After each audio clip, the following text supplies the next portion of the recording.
tons of video games out there, some that have spawned countless sequels. However, at the same time, others are pretty much left in the dust.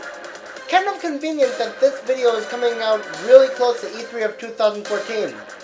I'm going to make this list talking about games that I think need sequels, whether to redeem themselves or so we can experience the fun again while still feeling like we're playing something new.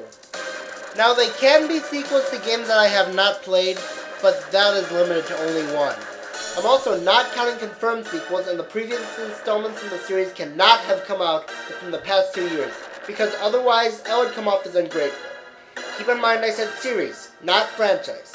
They also can't be games from franchises that were downright confirmed to have ended, so no F-Zero or Earthbound. With that out of the way, let's go.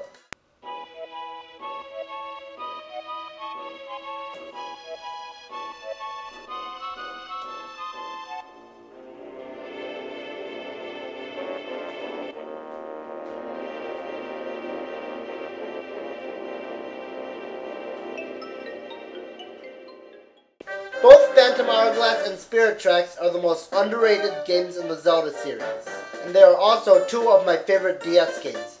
I love the unique mechanic to be able to draw on the map to help keep track of stuff like treasure chests, patterns you need to memorize, you name it. And the stealth missions rock too, just like the boat system and train system. And you can trace what direction you want to make the boat and train go in. They also have epic bosses for handheld game standards.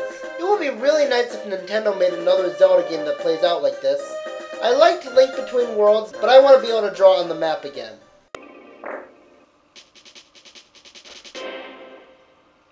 Pokemon Snap could be considered a cult classic. It's not very well praised, but the people who do like it find it to be one of the N64's most addicting games. And I couldn't agree any more with them.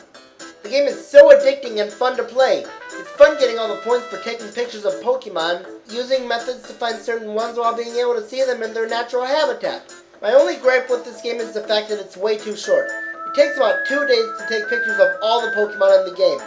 Game Freak, bring us a sequel and let us take pictures of a lot more Pokemon, go to more courses, and make the game much longer. Star Fox has only had 5 games in the series. 5 games! That's even less than F-Zero! I've only played 3 Star Fox games, the original, 64, and Adventures. The first one was good, the N64 version was great, but I didn't like Adventures all that much. There's a chance I might get Assault someday, but I don't have any plans on getting Command because it looks completely boring. Nintendo, bring back Star Fox, and make it what fans have been begging you to make it. Your fans are begging you and begging you! Klonoa is one heck of an underrated franchise. Thankfully, I do know a few people who give it the respect it deserves, but we've only had 2 main series Klonoa games. I really like the dreamlike atmosphere, the adorable visuals, the somewhat unique gameplay, the lovable characters, and the irresistible music. Come on, Namco! Klonoa has been left in the dust ever since 2001! And no, I'm not counting the Wii version of the original because I adored the game, it was a remake, and I'm not counting the spin-offs either. We need another Klonoa game. This is going to sound very strange, but I want a Sonic 06 sequel. Remember when I said that there would be only one game on here that I haven't played? This is that game. I haven't played this game, nor do I plan on it. The game may look absolutely beautiful, but underneath that is the fact that it has absurd glitches, horrible controls, a terrible camera angle, and patience-trying load times. And honestly, I'm going to admit this. As mentally disturbing as the relationship between Sonic and Elise is, it probably would have been a beautiful relationship if it weren't a love story between a hedgehog and a human. And if she didn't keep getting kidnapped. This game could have been so much more if the pieces were set together. And it probably would have even been the best Sonic game ever, maybe even better than Sonic Adventure. Sonic 06 was supposed to be the 15th anniversary celebration, so maybe they could make a sequel called Sonic 16. I know it probably won't happen, but hey, a guy can dream, can't he? And who said it had to be possible for these games to be made? All I said is that the franchise could not have ended. See what I did there? Not to pat myself on the back, but I think I did a good job with my top 23 games I first played in 2012. I did a good job elaborating, I threw in some jokes that are yet to be deemed unfunny, and some parts were well put together. It did have a flaw which was corrected in the 2013 version, of which I didn't get enough thought into what I truly liked more. For example, why was Okami at the halfway point when it should have been number 3? Honestly, this game is one of the most beautiful games I've ever played, if not the most beautiful game I've ever played, and I didn't give it the respect it deserved. There is so much to enjoy about this game. The epic bosses, the incredible graphics, the fascinating story, the very nice brush skills, and some of the greatest soundtrack in gaming history.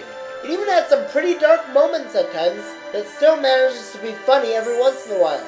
The only thing that bothered me would have to be the fact that the gameplay is, while it isn't bad, it wouldn't hurt for them to tell you where you're supposed to go more often. Okami used to be a very underrated game, but then it was made more popular thanks to people such as Peanut3423 and Chugakami. Then, we got the game Okamiden, which was awesome, but not nearly as epic as the original game. This franchise only has 2 games in it. If they were to make at least just one more game in the series, people would probably consider this an official franchise. I mean, at least Klonoa had spin-offs. Please, Capcom, make another Okami game. Oh, and don't forget to make it feel different while still giving the feeling of nostalgia. Crash Bandicoot was a big part of my childhood. And, to confess, I still have yet to play the original trilogy, but it looks like a ton of fun, especially Crash Bandicoot 3 Warped. So, why haven't they brought back the series? I've heard mostly bad stories about the new Crash games. I've heard a few people praise them, but that's it. I mean, Crash Bandicoot is a franchise that I refer to as one of the living definitions of nostalgia. Give Crash Bandicoot a reboot. Maybe name it Crash Bandicoot Returns. I mean, Kirby got a reboot, Donkey Kong got a reboot, Yoshi got a reboot, and even Frogger got somewhat of a reboot. I want Crash Bandicoot to come back. Even though I grew up with Crash Bandicoot and not Banjo-Kazooie, I would still prefer a Banjo-Kazooie game over a Crash Bandicoot game. Even Crash Bandicoot had more games. Banjo-Kazooie had only 5, and only 2 of them got well praised, those being Banjo-Kazooie and Banjo-Tooie. But over half the franchise has consisted of games that people hated. I've never played those games, but people say they're really bad, and for good reasons. Seriously, Rareware, we've been promised a Banjo 3 ever since 2000. Well, I didn't hear about it until way after that, but you get the point. And no, don't give me the excuse. Banjo-Kazooie Nuts and Bolts counts. Oh, you mean the game with very sloppy controls that took out all of Kazooie's moves, rendering her pretty much useless? It only makes sense that they'd be out of shape because it was 8 years since their last adventure, but is that really worth hindering the gameplay? No. Again, I've never played it, but I highly doubt I will. Come on, Rareware! Go back to Nintendo and develop more games with them. Please, your reputation's on the line. This one is one of the most forgotten video games ever, also known as Ice Climber. Do you know how many games were in this franchise, if you can even call it a franchise? Only 1! I haven't even heard of the Ice Climbers until I played Melee. Okay, granted, I haven't heard of Metroid, Star Fox, F-Zero, or Fire Emblem either, but at least those series have bigger fan bases. You know why? Partly because they have more games. The Ice Climbers haven't had their official game since 1985. I know it would be hard to imagine what they would come up with. Maybe something like a mad scientist threatening to melt the polar ice caps, or a gang of Vikings coming to invade Infinite Glacier, or anything. Or maybe just a multiplayer game. Like I said, it's hard to imagine what they would come up with, which keeps it from being number 1, but I think Nintendo might be able to work something out if they use their imagination. Anyways, let's recap the bottom 9 before we get to number 1. Number 10, Zelda DS. Number 9, Pokemon Snap. Number 8, Star Fox. Number 7, Klonoa. Number 6, Sonic 06. Number 5, Okami. Number 4, Crash Bandicoot. Number 3, Banjo-Kazooie. And number 2, Ice Climber.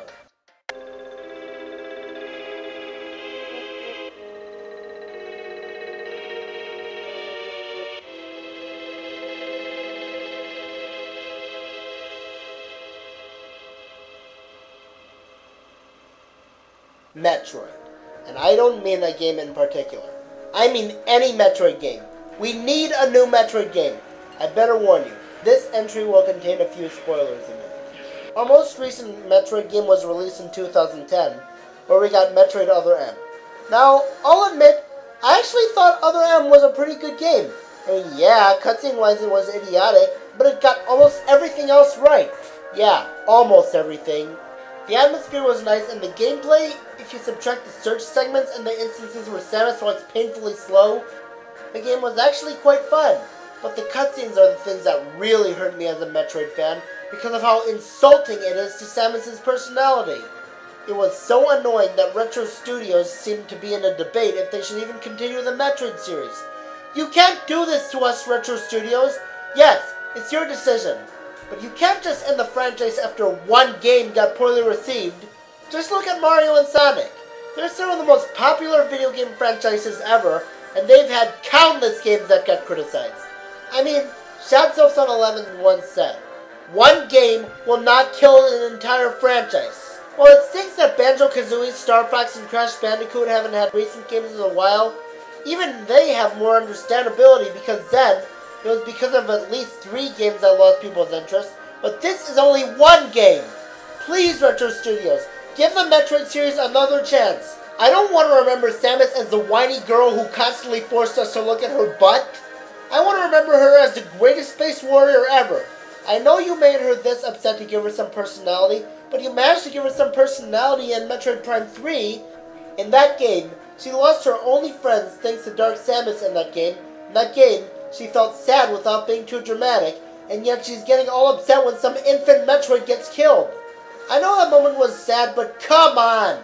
Besides, it's like the Autarch once said, little to no personality is everything better than too much whiny and bratty personality. Retro, I don't care if it has to be a new style of Metroid games, or if it has to be a sequel to Other M, Prime Hunters, heck, I would even be okay if they made a sequel to Metroid Prime Pinball. Fans of Metroid everywhere are counting on you. Just think about it. If you stop making Metroid games without giving a good reason to, I'll never forgive you. I am Matter527 II, and in my mind, the Metroid series are the #1 games that most need a sequel.